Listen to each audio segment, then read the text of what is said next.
Time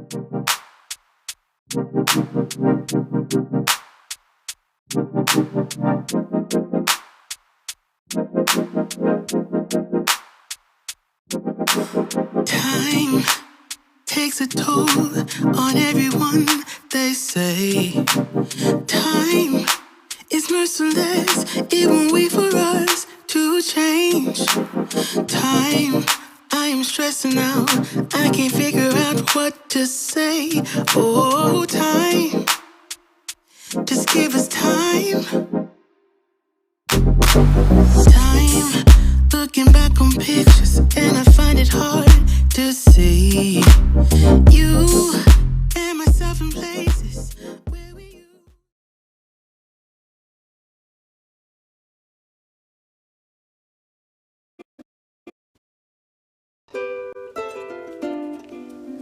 Good morning, good afternoon, and a good evening from wherever you are watching us from. Thank you for coming back to the UNN TV, and thank you for the feedback that you have given from my previous episodes. Once again, my name is Hanifa, and I'm here yet with another episode of your Rights and the Law show here at the UNN TV. In today's episode, I'll be talking about the Constitution.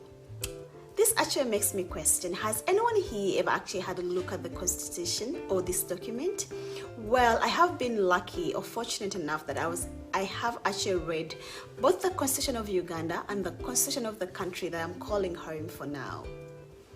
Many years ago, while I was still a law student, I didn't like constitutional law. I found it to be very boring and very old.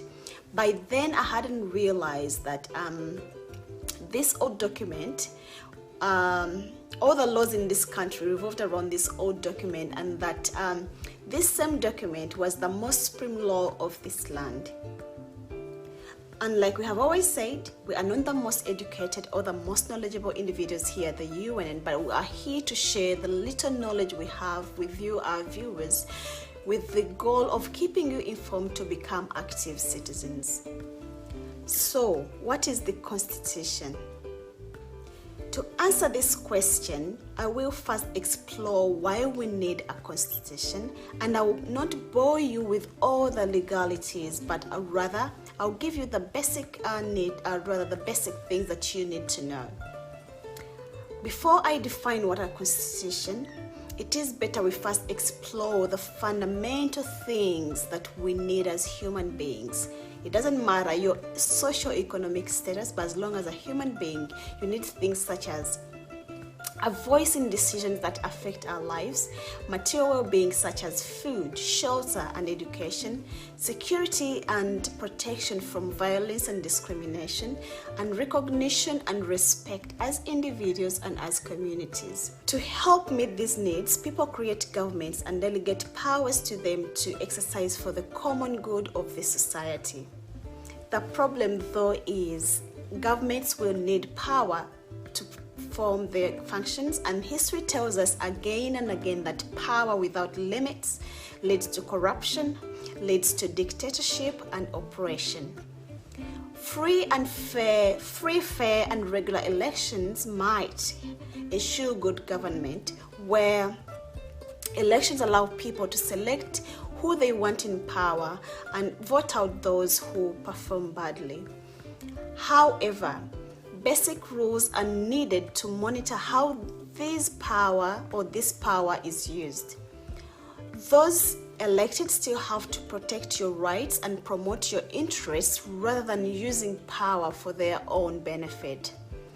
Just like any sport where there are rules and there is a referee, in a democratic society, there must be rules by which all players must abound. And these rules are provided for only in the Constitution. The Constitution is a law and is not just an ordinary law. The Constitution is a supreme law of a country that establishes, organizes, and empowers the government and determines how the other laws in a country are made and implemented. The Constitution is very difficult to change than any other laws of a country, so that those in power do not make up the rules as they wish. Just like in a sport where it wouldn't be fair if the winning team changes the rules, in a democratic country, it is not fair when those in power can change the rules as they wish. The Constitution harnesses the energy and power of the government, ensuring that the people control the reins.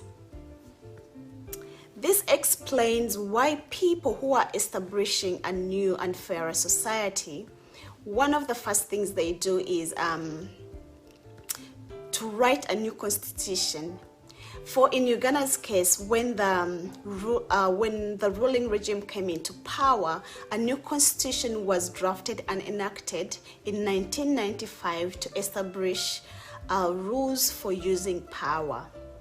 Like any other military coup that seizes power, the Museveni regime did away with the old constitution until 1995 when a new one was enacted.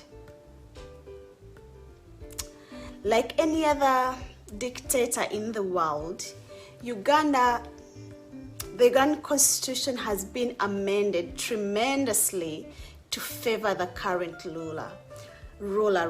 For example, there has been age limit amendment on the constitution and many others, where he basically did not want any inconvenient limits on his ability to rule for life and by force. Why is the Constitution important? The Constitution organizes and constrains power. This the Constitution does in various ways, which include dividing power between different political institutions, for example, sharing functions between the president and the vice president, or between different levels of the government, that is, national level and the local level. The Constitution defines the powers of these institutions and regulates the relationship between them. It also ensures that power is rotated or is changed to give a chance to people to choose someone else in each election. In Uganda, 6 times in a row, just the one person. This is intended that one party, person, or institution cannot accumulate too much power or stay in power for far too long. It is important to maintain strict separation between the political institutions on one hand, such as the elected parliament and the elected government, and on the other hand, permanent neutral institutions such as the courts, the military, the police, and the civil service. The Constitution also constrained power by outlining what the government must and must not do. For example, a set of constitutional rights sets out that you cannot be tortured, cannot be imprisoned without due cause, and that your freedom of speech cannot be infringed on. The Constitution further directs the government to provide for basic human needs such as education, healthcare, sanitation, and housing. The Constitution, interestingly, does not protect only the majority. There are special provisions that protect the minority and marginalized groups for their security, their protection in the government, and their culture. Our Constitution also provides for nation-building function.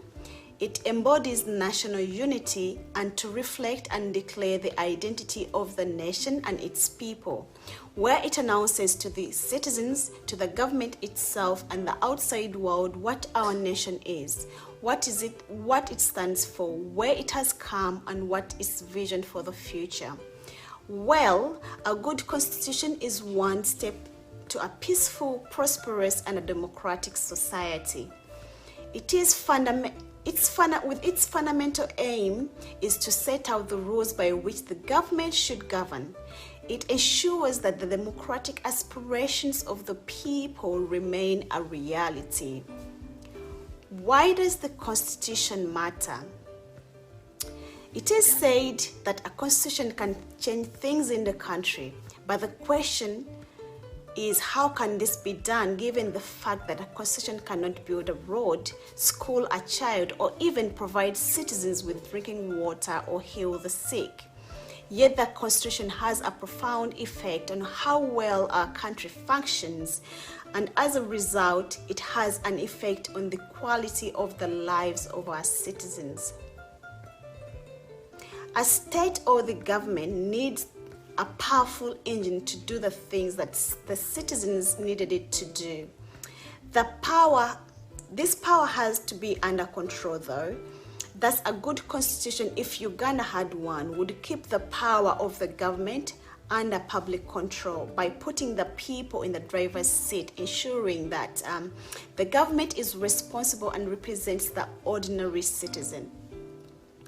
Uganda has a wealth of problems, sorry to speak. There is unemployment. Opportunities are very few. Young people are angry. People live in fear. There is garbage on the streets. Roads are full of potholes. No electricity in some parts of the country. Schools are crowded, and in some instances, education in Uganda is made for the few. The courts and the administration are corrupt, and if you do not have a connection or money for a bribe, you will always be at the back of the line. Why is it so? This is so because Uganda is a poor country actually. We are all aware of all the natural resources we have as a country. However, those in charge and who are well connected and close to power have plenty of money. They feast while the rest of Ugandans go hungry. These few people run Uganda for their own personal benefits and not for the benefit of all the people. And at the head of the table sits the president, the old man, who has been in charge for as long as any one of us can remember.